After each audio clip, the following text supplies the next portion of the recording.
the Schmo with the pro with the new Bantamweight Champion of the world, Aljamain Sterling, the Funk Master, here in Las Vegas, random location. How we doing? Doing pretty good. It's not as sunny as it normally is out here in Vegas, but doing all right. I'm doing all right. Yeah, the Schmo brushed up on the weekly scraps, 26 minutes of the lowdown. You laid it all out for us, man. It's 2 days ago now, maybe 3. How are you feeling overall about this? I still feel the same. Disappointed. Rules are in place for a reason, and if they weren't rules, then we just be able to do whatever we want, you know. I didn't break the rules. I played within the confines of the rules, and it's not the way I want to win.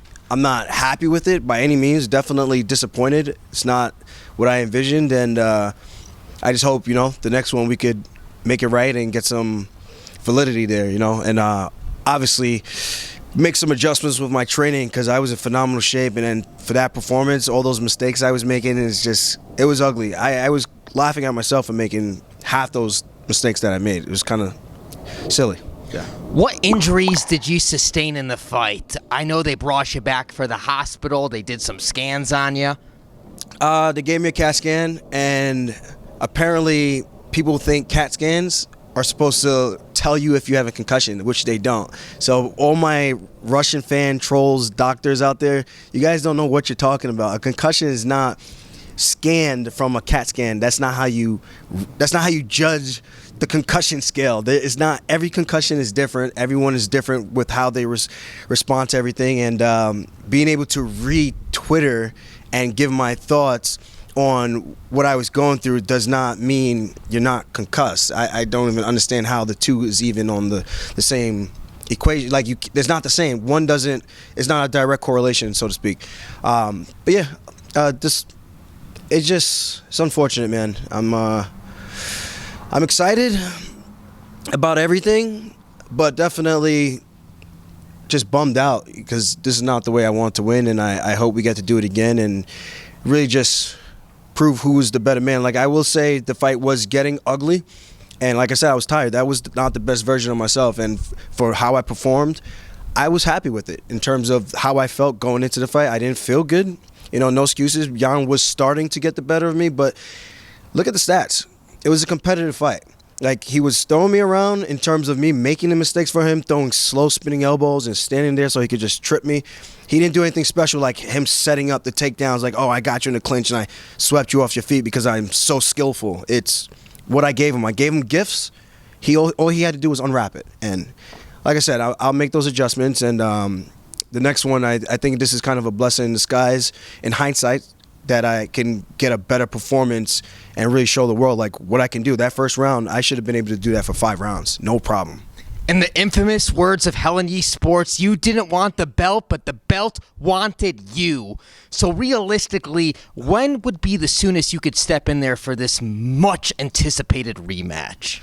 I'm still undergoing some concussion diagnostics, and I took a test for a baseline yesterday again. I took one today. I'm probably gonna have to take one tomorrow, and just to make sure, like, I did the treadmill yesterday, underwater treadmill, just to make sure low impact, nothing to really stress the brain or anything like that. So I'm just gonna give my brain the time it needs to heal. You know, I was very eager. I was kind of emotional. I was like, I just want to run this back right away. But then when I came down from the high of the adrenaline dump, I really started to feel everything, and I was like, yeah, maybe I should chill. I just did 2 training camps back to back for Jan. He pulled out of the first one. We had this one. He threw an illegal knee. The guy doesn't know the rules. He's a champion, but doesn't know the rules. Crazy. Yeah, I think just give my body some time to heal, my brain, so that I don't go in still having residual side effects from this fight going into the next one, and then I get punched, and then I got my eyes rolling in the back of my head and not being able to endure the shots that I was able to endure in that 4th round. I took some big shots in that 4th round, you know, and people saw me still coming forward, you know. If anything, I think I showed my heart, I showed my grit and what I'm made of, and I'm a true fighter, man, you know. Sorry that I got blasted with a knee that I didn't see, that was illegal, so I had no intention of looking in that direction, so I couldn't even roll with it if I wanted to, or pull guard to my back to try to get out of the way, and I got blasted. You know, it is what it is, and I just got to wait. And when they give me the clearance to start training again, I'll start training. Let's talk about how hard he hits, because yesterday on the Weekly Scraps, you talk about the Pedro Munoz fight. You were pissing blood. You weren't pissing blood for this one. He didn't hit as hard as you expected him to hit? No, I honestly thought he would have hit a lot harder. 'Cause, he was the boogeyman. Petr Yan was the guy to beat that everyone was saying. And again, I don't bash any fighters. I'm not bashing him. I love that Russia gets behind their guys, but I just think the way that they're getting behind him for doing something illegal just makes no sense, and it kind of shows the type of fans that he actually has. Not everyone is like that, but the majority of them who are sending out threats and stuff to like my family, my fiance, my teammates, it's just kind of silly. It's unwarranted. But he hits hard, but I think Pedro hits harder. In a 3-round fight with Pedro, I took more damage from the shots that he gave me. I don't know if it's because of the placement of the shots that hit me to the body in comparison to where Petr Yan hit me. But yeah, I was in more pain from that fight, outside the head injury, of course. But yeah, that I felt Pedro hit me harder. I felt Pedro did more damage to me, and we saw how that fight went. It was a lot of back and forth, and it's kind of similar to this one. But people saying my strikes didn't do anything to Yan, and his did more to me, which you could make the argument because of my body language. But like I said, I didn't feel, even right now, I don't feel the way I felt after the Pedro Munoz fight like I do right now. Do you believe you'll be doing any switching up for your training camp when you run it back with Mr. Yan? No, I could do the same thing. Start in New York, get in good shape, come back out here. There are a couple things I want to change. I talked to the strength and conditioning coach already, the nutrition team about the weight cut, the water load. There's just a couple things, and for me to not go back and see what I could do better would just be naive of me. And I know I could do better, man. I got sparring videos, 5th round. I'm still keeping out my output, and not like that, So it's frustrating to know that what you can do and what people get to see. And I talked about Father's Plan, all this, and I could only get one takedown. There's something to be said about that, and I think that's a big issue. So I got to figure out what that is, and hopefully I can make those adjustments and get the belt the way that I want to get the belt. And it's ironic because Corey Sandhagen and I should have fought for the belt. So technically,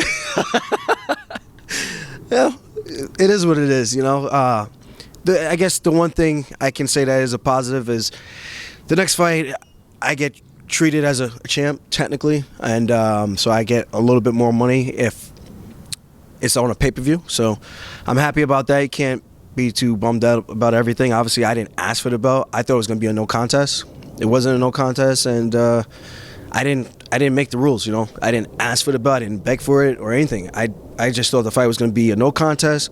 I didn't think we were going to get to compete again. I thought Dana was going to skip past me, and I was really emotional about it. And I'm just glad I got another chance to do it the right way, and we could really settle who's the number one guy. Well, Funk Master, the Schmo knows you didn't want to walk out of the octagon with the belt. You got your friends and family at home looking to celebrate you. When are you going to warm up to the idea of wearing the belt, because you are the champion of the world? Personally, I can't really.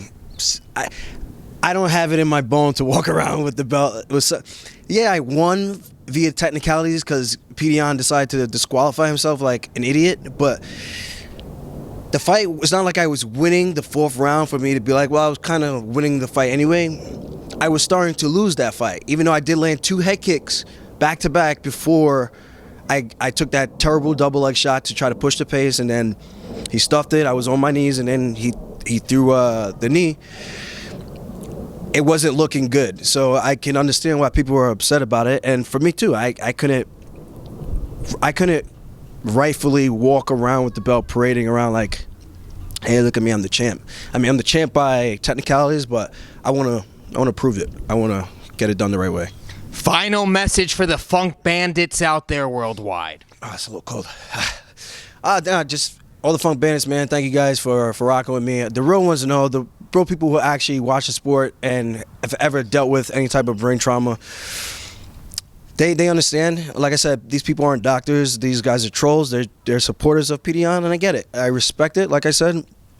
But I'm just gonna make sure I can perform the way I should be performing. And I know people were saying that I came out like a bat out of hell, and I came out and blew my load. But like I said, you check my training sessions, man. That's how I've been training. And when I say I can wrestle for 25 minutes, I can. And just that night, I felt great in the morning. I can't tell nobody what happened that night. I didn't show up, and for what it was, I gave what I can give, and it was exciting. And I'm just glad it was an exciting fight. Even if it was me getting thrown around a couple of times, it was still an exciting fight. So I'm just glad people had fun and they enjoyed it, and I can't wait for the next one. And your face looks pretty clean right now. He's the pro, I'm the schmo. We're out.